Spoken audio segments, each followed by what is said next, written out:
Hi, first grade. It's Miss Vranis, and today we're going to be talking about illustrations. You are going to illustrate a book today, and remember, illustrations are pictures. That's what they are. They're pictures in a story, and you are going to become an illustrator today, which means you are going to draw pictures for a story. And we're going to be talking about Ralph Tells a Story. Now, usually I point out the spine label, but this is actually my book. So since it's my book, I don't have a spine label for this. But if I did, it would be in the Everybody section. And remember, it's the first three letters of the author's last name. And this was written and illustrated by Abby Hanlon. So it would be H-A-N. So there would be an E on it for the Everybody section, which is the shorter shelves, and H-A-N, and it would live on the H shelf. But it doesn't have a spine label today, but it is fiction. And remember, fiction stories are made up, imaginary, or pretend. And you are going to illustrate your own fiction book today.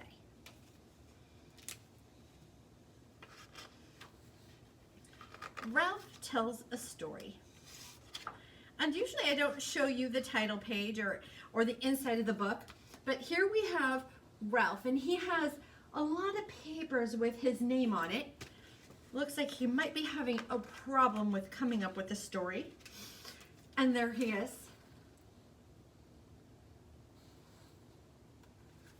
That's our title page. And then we have some illustrations of his classmates. That's the dedication page. My teacher always said, stories are everywhere.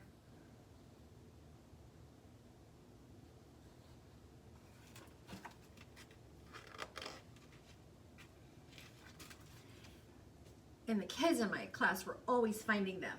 Then my mom ran so fast that she caught up with the ice cream truck. I ran down the hallway with underwear on my head.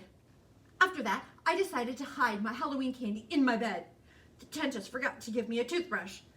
Yes, stories, stories, stories. But every day at writing time, I thought really hard. I stared at my paper. I stared at the ceiling. I could not write a story.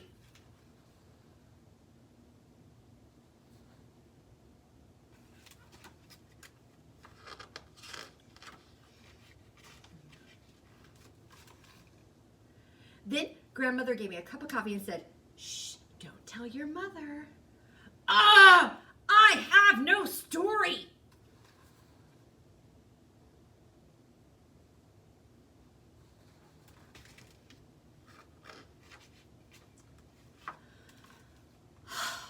So I looked for other things to do.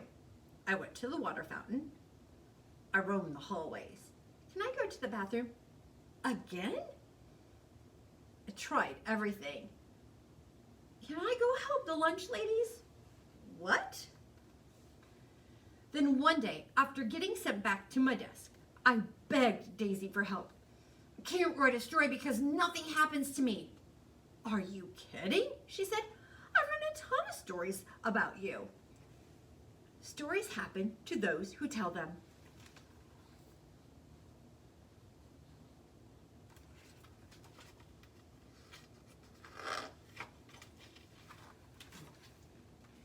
She began pulling her stories out of her desk. Look at this one, she said. Remember the time you let me brush your hair? And this one, remember the time you knocked down all the crayons? Oh, and remember the time you painted your nails with black marker?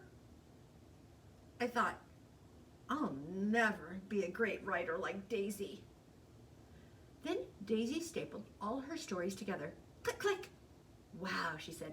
This book is already 13 pages. Click, click. Can I use the stapler, I asked. I was really good at stapling. But you don't have anything to staple, said Daisy. You have to find a story first. Just look around.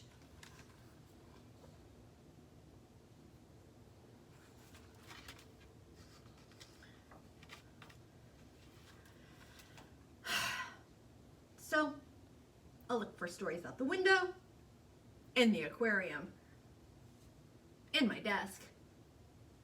Why do you have socks in your desk? And where my teacher wasn't looking, I looked for stories on the floor. But still no stories. That's my favorite part. Look, my next book.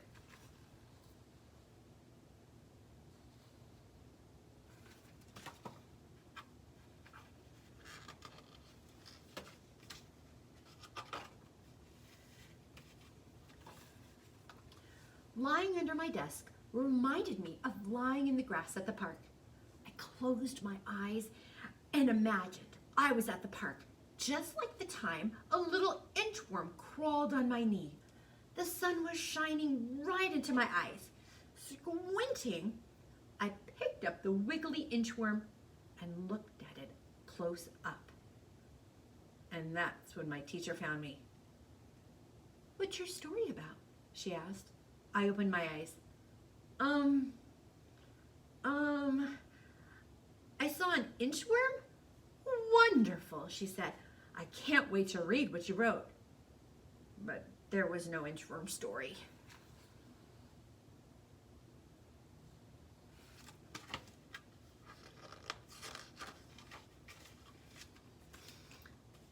I sat down and I tried to write about the inchworm, but right away I got stuck.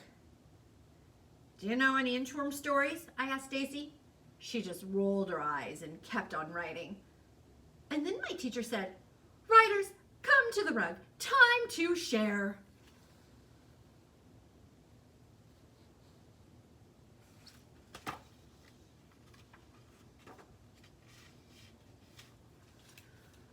"Ralph, why don't you go first?" said the teacher. I pretended that I had lost my paper. It didn't work. "He's sitting on it." I walked to the front of the rug. It took a long time. I held my paper against my chest so no one could see it. "I was at the park," I said. "An inchworm crawled on my knee."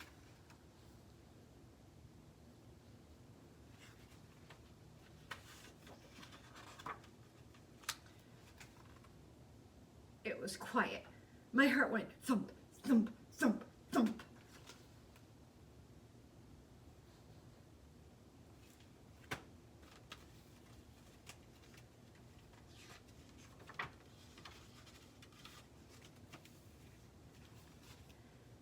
That's when I looked at Daisy. "Wow, really? Did it feel squishy, Ralphie? Did you take it home?" And then everybody started asking me questions. "Did your mom let you keep it? Did you touch it? Was it a baby? Was it a girl? Did it tickle? Did you name it?"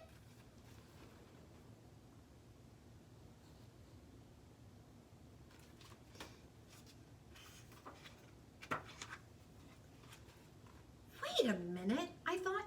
Something did happen with that inchworm. Well, I picked up the inchworm and decided to name him Nick. I built Nick a house, but he just inched away. So I followed him, which is why I didn't notice that someone was following me. And then all of a sudden, this wobbly, crazy baby grabbed Nick and put him in his...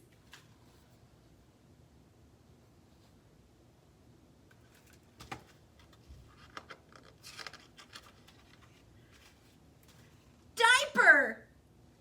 I tried to be calm. "Come on, baby," I said, really nicely.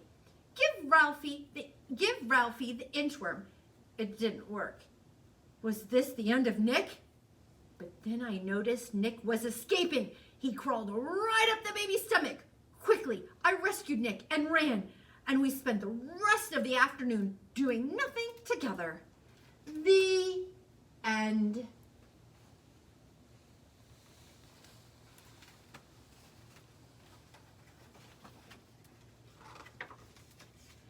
Everybody clapped and cheered. "Show us the picture, Ralph," someone said. "Wonderful, hooray, yay, Ralphie." I wasn't embarrassed anymore, so I did.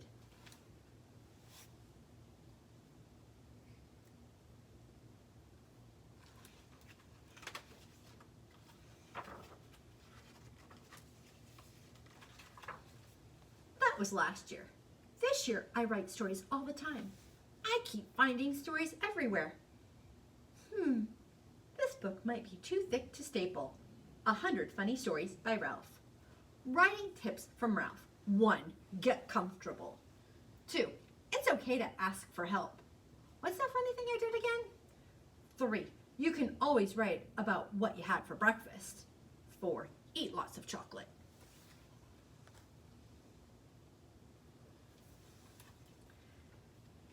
And now, these are all the books by Ralph.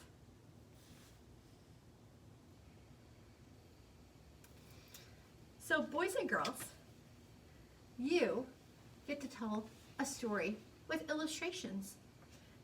And today, you're going to be illustrating your own book. And you're going to draw a picture of an animal or a pet. Remember, this is fiction, so if you want to be crazy, you can. Because remember, fiction stories are made up, imaginary, or pretend. So you can draw a story or illustrate a story about a pet you have, or you can be completely crazy about a pet you wish you had, or an animal you want to write about or draw about. Boys and girls, I will see you next week. Bye.